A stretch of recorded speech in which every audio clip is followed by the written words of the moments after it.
Salam, selamat pagi Bapak Ibu Saudara-saudara yang dikasihi oleh Tuhan. Mari kita mulai hari ini dengan penuh sukacita dan saya mengajak kita untuk mengawalinya dengan membaca dan merenungkan firman Tuhan. Mari kita menyerahkan seluruh kehidupan kita kepada Tuhan, kita berdoa.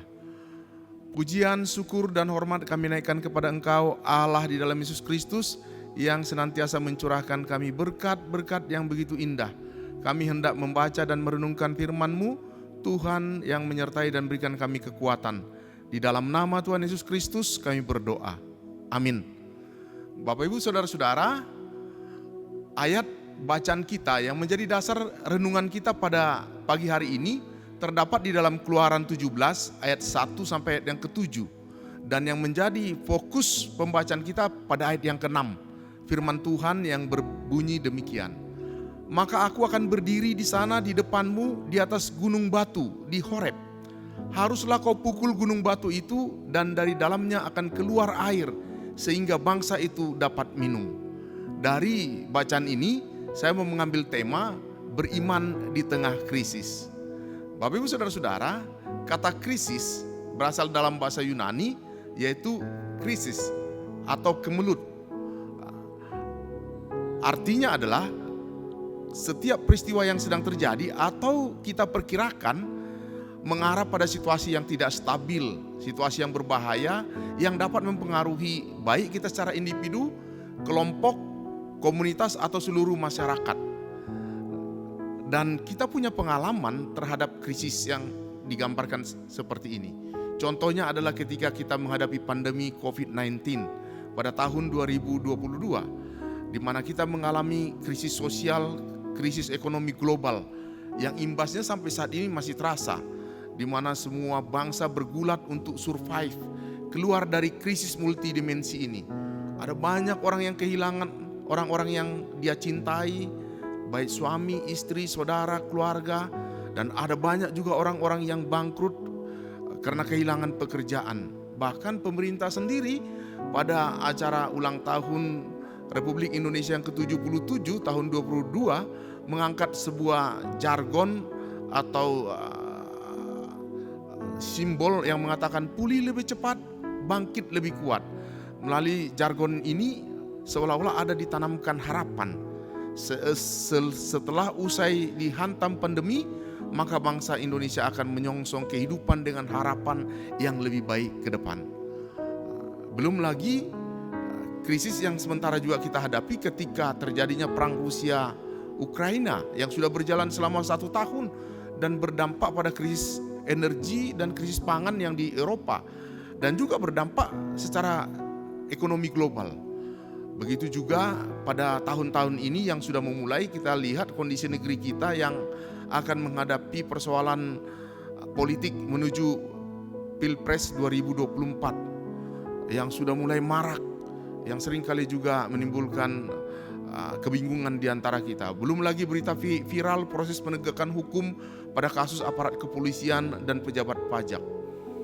Bapak Ibu Saudara-saudara, apa yang terjadi di dunia global dan nasional juga berimbas dalam dunia domestik, yaitu rumah tangga kita masing-masing.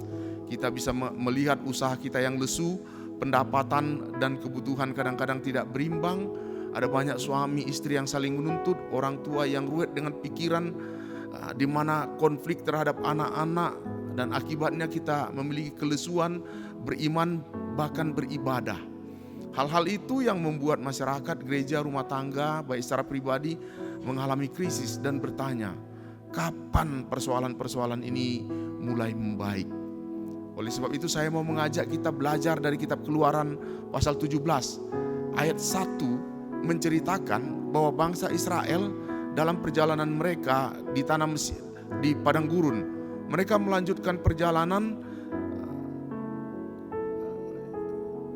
Ada 2 hal yang mau disampaikan pada ayat 1 ini. Yang pertama, atas perintah Tuhan mereka berangkat dari satu tempat persinggahan ke tempat persinggahan yang lain dan kemudian berkemah di Rafidim.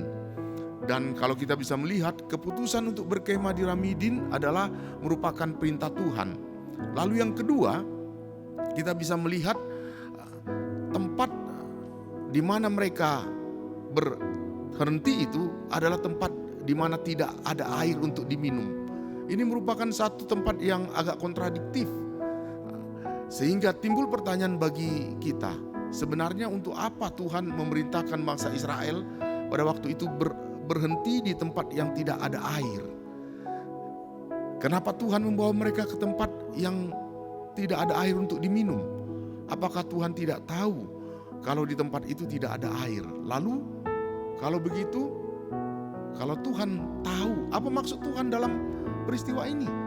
Bapak Ibu Saudara-saudara, oleh sebab itu kisah Keluaran ini menggambarkan perjalanan orang-orang Israel di padang gurun sebagai sebuah tempat sekolah rohani, yaitu tempat untuk mengubah karakter mereka. Dan pada ayat yang kedua, ketiga, dan ayat yang ketujuh, di situ menjelaskan keadaan itu pada akhirnya menimbulkan permasalahan kepada mereka. Mereka sedang menghadapi krisis, sehingga bangsa itu bersungut-sungut.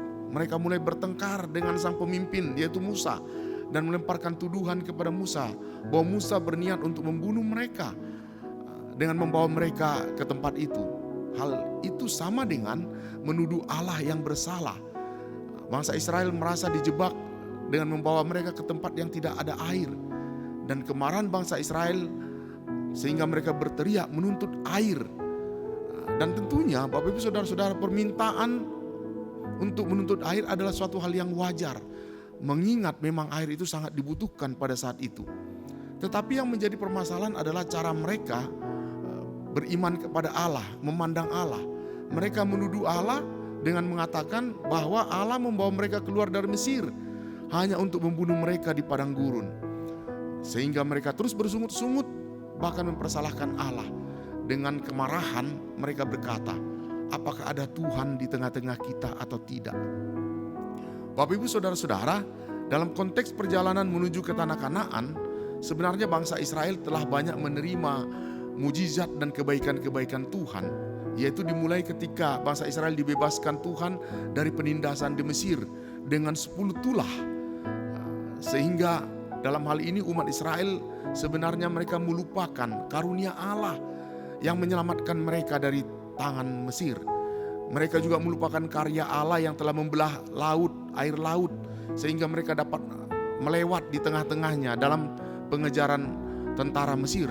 Mereka juga lupa akan pemeliharaan Allah yang telah memberikan mereka makan roti manna dan daging burung puyuh dalam Keluaran 14 dan 16. Di sini kita dapat melihat bahwa ketika mereka mengalami kebaikan Tuhan, mereka bersyukur, memuji, memuliakan Tuhan. Namun baru saja mereka memuji Tuhan, bergembira dan bersuka cita atas perbuatan Tuhan, sekarang mereka sudah lupa akan kebaikan Tuhan yang Maha Kuasa. Pada saat permasalahan datang, pada waktu tantangan mulai menghadang, kebaikan-kebaikan Tuhan itu mereka lupakan dari pikiran mereka dan menyalahkan Tuhan. Mereka lebih mengingat satu kesulitan yang sedang mereka hadapi daripada begitu banyak kebaikan-kebaikan Tuhan yang mereka alami. Ayat 5 dan 6 menjelaskan dalam situasi yang kacau dan penuh dengan kemarahan bangsa Israel, lalu Tuhan berfirman kepada Musa untuk pergi dan membawa serta beberapa tua-tua Israel. Selain itu Tuhan memerintahkan Musa untuk membawa tongkat. Ada dua hal yang menarik dari perintah Tuhan ini. Yang pertama adalah membawa tongkat yang merupakan alat yang dipakai oleh Musa untuk memukul sungai Nil. Tongkat tersebut merupakan lambang kehadiran Allah dan kekuasaan Allah. Yang kedua, Musa diperintahkan untuk membawa tua-tua. Maksudnya adalah untuk menjadikan tua-tua ini menjadi saksi kepada seluruh umat Israel bahwa Tuhan sendirilah yang memberi air dari tempat yang menurut manusia tidak mungkin dapat keluar air. Artinya Bapak Ibu Saudara-saudara, dari peristiwa ini kita bisa melihat dalam segala kemustahilan, dalam segala sesuatu yang tidak mungkin, Tuhan mampu bertindak. Oleh sebab itu maka perlu kita ingat, Tuhan mampu membuat air keluar dari batu. Dari peristiwa ini kita belajar bahwa dalam kondisi situasi sesulit apapun, Tuhan mampu berbuat sesuatu apa yang kita butuhkan.